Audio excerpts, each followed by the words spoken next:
Now, I'm with two incredible gentlemen. I'm with Said Juma, the co-founder, but also the lead developer for the company, but also I'm with Peter Karanja, the Chief Technology Officer. Gentlemen, welcome to the Citizen Exclusive. You are building something that is quite amazing. The fintech space in Tanzania is growing, and it is thanks to brilliant minds such as yourselves who are driving this change, who are driving this innovation. To start from the beginning, tell us, what is Settlo and how exactly are you helping the SME space in the country? Okay, so my name is Said Juma, and I'm the co-founder of Settlo. So during the COVID-19 period in 2019, end of 2019, my founder and myself, we were just sitting home. We don't go to work, so we were basically working from home. And he came with the idea of starting business tools for SMEs. So he designed the system like a prototype, and then he invited me into his house to discuss what should we do to solve SME problems. So I went to his house, and he showed me the prototype. So we explored it, and then we found the name. So we were discussing how should we call it. So the idea was to help them collect payment only. So we called it, first we called it settlement. So, but settlement is a very long name, and so it doesn't sound good. So then we shortened it to settle, the end of settlement. We ended up at E, and then you cannot pronounce settle very well. Yeah, so we decided, instead of putting E at the end, we put O, so just for the sake of good pronunciation. Hence, we came with the name Settlo. So Settlo, basically, we offer business tools for SMEs, such as point of sale, payment collection, and record keeping. So we offer them with the mobile app and tablet application together with the online dashboard. So this SME use our tools to record their business transaction in their business record. So that's Now, can you take us through, as you said, it was an idea that your co-founder and the two of you, so you started talking about how are you going to grow it into an actual business. Can you take us through the journey? At what point did you realize that we now have a product that can be taken to market and solve these challenges? Just what were the different phases up until you were able to get your first investment to actually build the business? Okay, so myself and Mohammed, my original founder, we used it to come with ideas and develop them. So we've tried like 4 to 5 ideas before, like selling photos online, finding model and taking photo of them, and we also tried some other payment application, but they failed. So when it came to Settlo, we were both at home and we had full time working on it. So after showing me the prototype, as I said earlier, we were meeting after work hours. So we used to. You were both employed, or? He was employed and I was self-employed. I used to have my side gig. I had a small company running my daily expenses. So we used to sit in the bar from, let's say, 9 p.m. to like midnight, developing the system. So let's say during the weekend, people watching football, and we were developing the system. So actually, some guys realized that one day we'll make it. So we started development slowly without office, and then we rented a small office at a Posta House at the city center. We worked like 1 year at Posta. After that, we got another office in Mikocheni, small office. And from there, we introduced ourselves to Innovation Hub, like Sahara Ventures. So they took us into our first program called the PesaTech. So they took us at Pesatech and we started pitching our ideas. So everybody liked the ideas and it was a valid idea. We solved the pain point. And then we got our first funding it was like 5,000 USD from UNCDF. Yeah. Okay, interesting. Now, but Peter, you recently joined the company, but then you are a pioneer within this space. You've helped multiple businesses, innovate from fintech to all these other services. Can you tell us at what point did you get to learn about Settlo, and what amazing work are you doing for the company at the moment? Okay, so I met his co-founder Mwananchi a very long time ago. We have been friends for quite a long time. And actually, when he was coming up with the idea, we were in close vicinity, but we never really took off and looked at the idea together. So I knew he was building something, but I was not involved. Then I think after some time is when Settlo grew big. They started getting all this funding, all this support. And it was really, motivating to see that all the hard work that he was putting in was coming up and coming up into something. So at some point, I met Said, I think 2 or 3 years ago in this office. We had a discussion with the 3 of them, and they were looking for a CTO.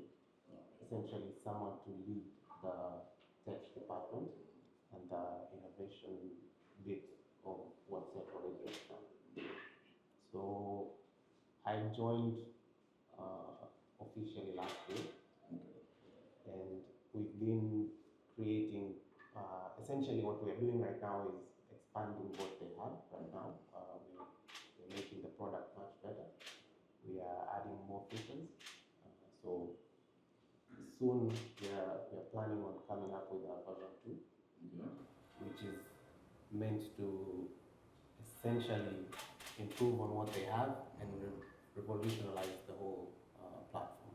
Okay, interesting. So, us in media, we often cover the fintech space, the startup space in Tanzania and East Africa in general. And oftentimes we talk about how difficult it is for local startups, especially in Tanzania, to get funding. It is a big problem. Comparatively, when you look at, the more developed markets such as Kenya, here the problem is a bit inherent. Now, I want you to tell us about your experience now. How difficult or how easy maybe was it for you to get your first funding, and how were you able to grow beyond that? And maybe Peter, you can tell us from an East African perspective, what is your opinion about local startups here in Tanzania being able to get funds? So it wasn't that difficult. The problem is funding comes on a long term. Long time frame. So let's say you can start innovation program today, 2025, let's say, and you will get funding in 2028 or 2027, which is long period. So some startup cannot hold on to that. So our advantage was we were able to hold on because we were already making revenue. So we were able to pay ourselves and a few staff we had at that time. So we were paying about, let's say, $150 weekly, me and my original founder. So that helped us hold on to waiting for funding. So when we got our first funding, that's when we started flying and building good office and pay some stuff. Before this big acquiring, that was the first funding. It was about 5,000. So I would think Tanzania at some point was really hard to get funding for these startups. I think, but now the shift has changed. I think investors are looking at Tanzania as also a tech hub of some sort compared to Nairobi like this. And it's a big shift. If you look at it right now, with the likes of Ramani, you can see there's a change in how the external investors look at Tanzania as a tech space, and it's quite promising. Okay. So And usually there's always this question that you, for example, now Said, you might be able to even be in position to shed a bit more light. You're a co-founder, so you've come up with this brilliant idea, you have a product, you've built a company, but you're looking for investment. Now there are these two types, either in debt or equity. So you find that at the end of the day, you own less and less of the company that you originally, built. So can you tell us about how the situation is in Tanzania here? When you're looking for funds, are investors looking to have a stake in your business? Are they looking to invest in form of debt? How is the situation like? And also, Peter, you can tell us from your experience, because you've worked with multiple companies. What do investors actually look at? In my vision, because I've been through this process from beginning. So they're actually looking for equity, not loans. Most of them, So you give them part of the company, and most of the time they want the majority of the company. So you give them some agreed shares, and then they take the lead. But it's good that they still value original founders. So that's not a problem at all. In my view. I think it's a good share of equal balance. There's some people who are looking, so there's some investors who are actually looking to get equity, and there's some that are just looking to help the company grow. And you see a lot of push from many investors. And I think I was just telling you right now, there's some who not only offer just funding, but they bring the business actually. So that really helps the company to grow and expand much quicker than it would if it was just being led in a tech-wise and just pumping money into it. So sometimes it's a good balance of some need equity, some need just to push. Okay. Now that introduces us to the next question about now having a bit of a two kind of point approach, where you have the technical side, the technical expertise, but also the business side of things, because the business needs to grow, you need to generate revenue. Tell us how Settlo has been able to sort of navigate these two spaces, where you're building the technical infrastructure, but then you also have to have a business mindset. How are you approaching this terrain? So for us, it was like a division of role. I was handling more onto the technical side, and my partner was handling on the business side. Although I also have business background, because I quitted my job a very long time ago. So I employed myself for a long time. So he was good at growing the business, bringing in the customers, and I was good at giving them technical support together with the team we had at that time. Now, Peter, you're the CTO, but from your experience, how have even like bigger, more established companies been able to settle and have that steady revenue flow by balancing the two, the business side of things, but also improving the technical approaches? So I don't think a great tech idea can grow on its own. You need, whether it's the business side of the idea and also the financial bit. And for a fintech, you actually need someone who's really good with the financial environment to be able to help the tech shine and come through as an actual product that is really necessary to be used. So you will always need someone who's strong in business, be able to grow the tech, whether the product is as good as it is or not, but you need a business person to help you make it much better than it is. Okay, now fintechs they have been disruptive. You're offering different services and solutions from the SMEs, as you mentioned. Settlo is offering business tools to the SMEs. Now, other than just disrupting the market, coming up with these innovative ideas, tell us specifically about the market research that you did. You say the idea came during the COVID period, but what was the market research inherent, and what actually did you see as a gap, and you came up with a company to sort of address? Take us through that market research and the opportunity that you saw within the Tanzanian market. Yeah, so as I said, before Settlo, we started something exactly like Settlo, which it failed. But during that time, the demand was very big. Everyone you pitch the product to, he was accepting it. And that's when we woke up and said, let's take this serious and develop something which can be revolutionary. Okay, and then so far, like in terms of the customers that you serve in the SMEs, what would you put? What's the number? What does the number look like, and also the projections for growth? At current time of that time, yeah. So ideally, depend how much marketing you are doing, but if you are doing good marketing, as we experienced. Last time we were doing the online campaign, we were getting like 300 customers per day.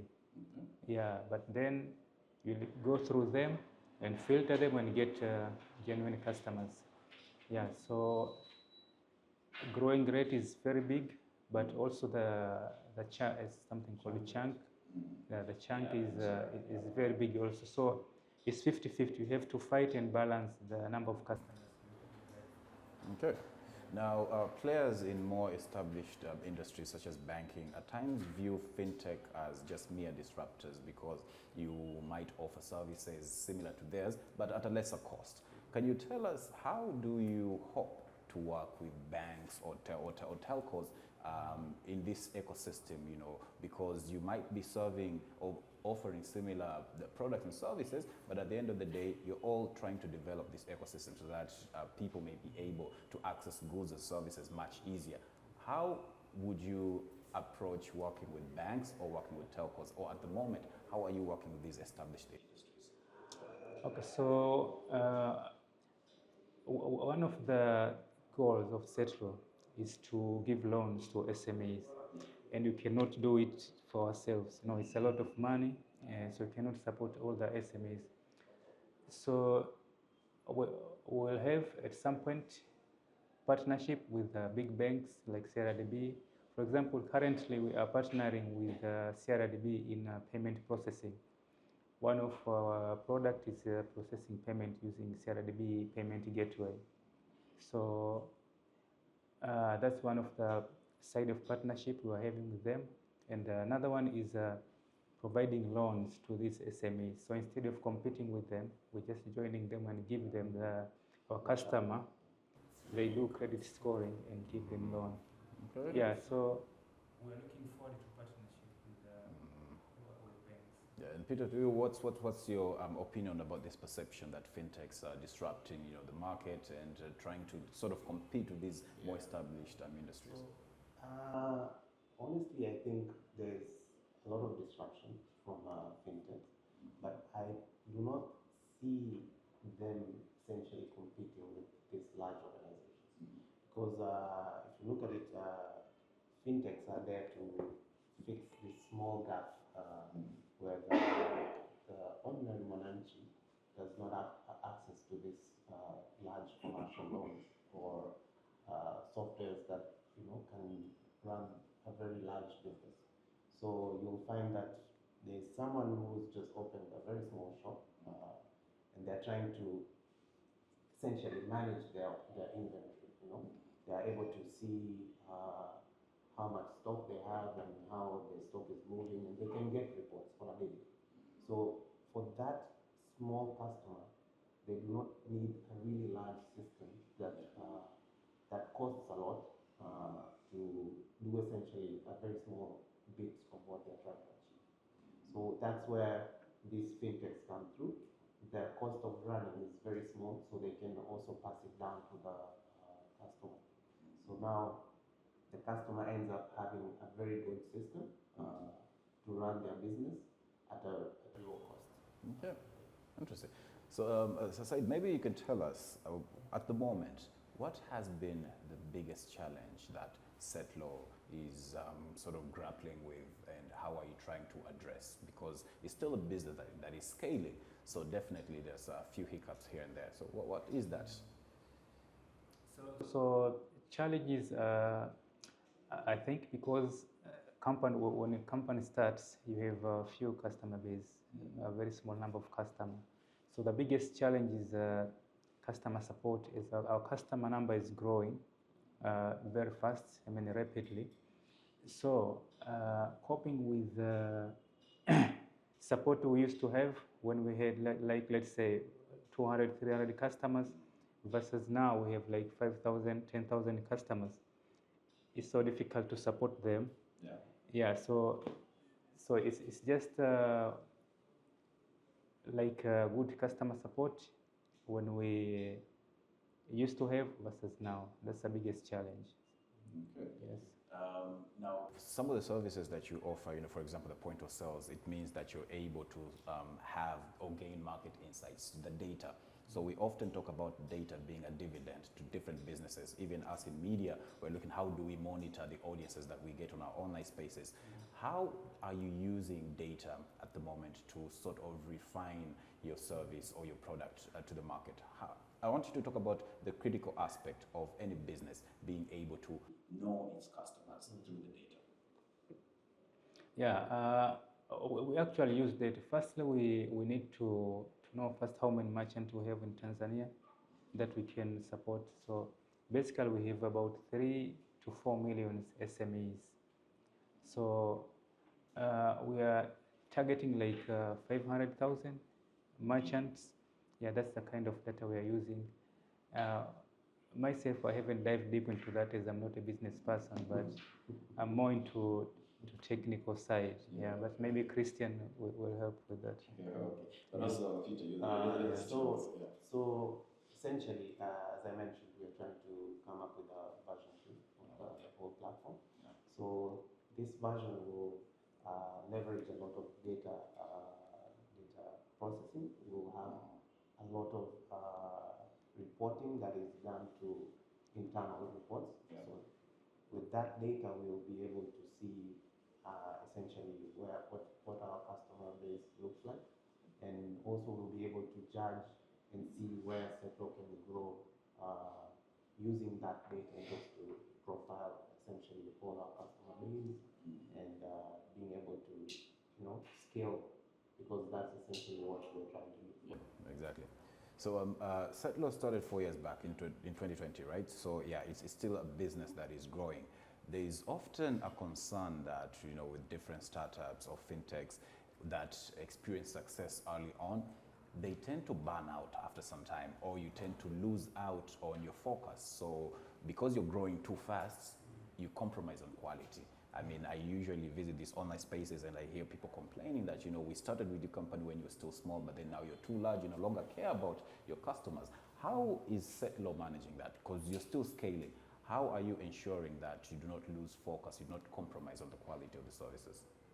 Yeah, so what I believe is first is refreshing our team. It's not only me who started and operating Settlo from beginning. Currently, we have employed a lot of people to support us.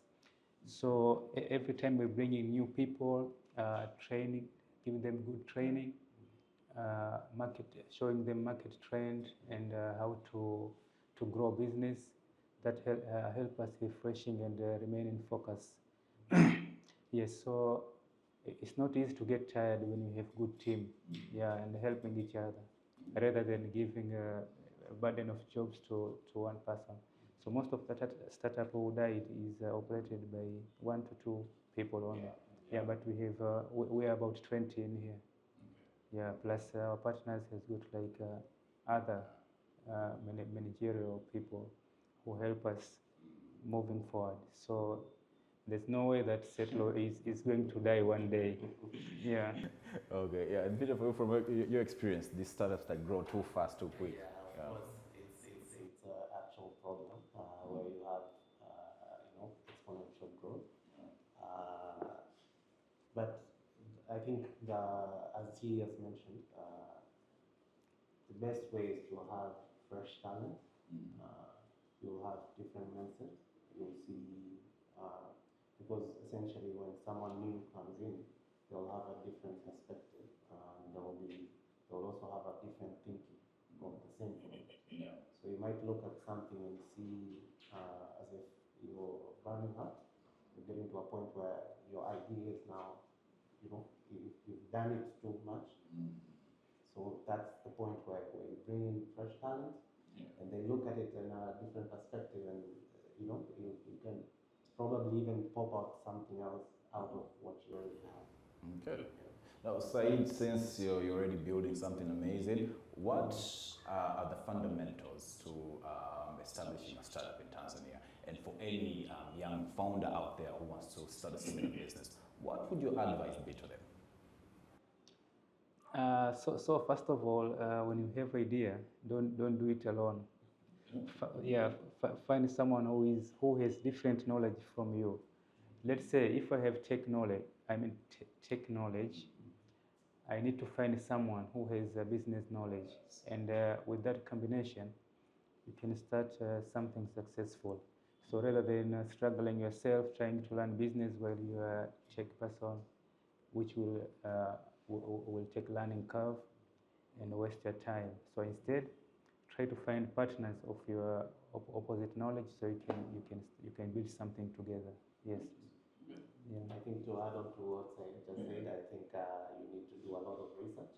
You need to find out what the market is telling, what people are trying to tell you. So you can even just walk around, talk to people, just get a feel of what people think of your idea. So you can just bounce it back to a few people, even people in that industry. They'll help you see if your vision can actually scale or not. Okay. So as we are wrapping up, I want you to tell us, what does success look like for Settlo? Okay. So first success is number of employment we provided, from 2 people to about 20 plus now. Yeah. So that was first success, and second success is growing number of customers we're having. So we had fewer customers. Currently, we have a large number of customers. Yeah, and then another success is in Settlo we are normally accepting field students. So we also finding talents in here, Settlo. So during the time of student fields, so we take 2 to 3 students and trying to discover what their capabilities, and then give them employment in later days. So so that's just few of the success I can say. Okay, and Peter, to you, what would success look like for So since I'm looking at it as a technology kind of bit, I would say as minimal issues as possible, technical wise.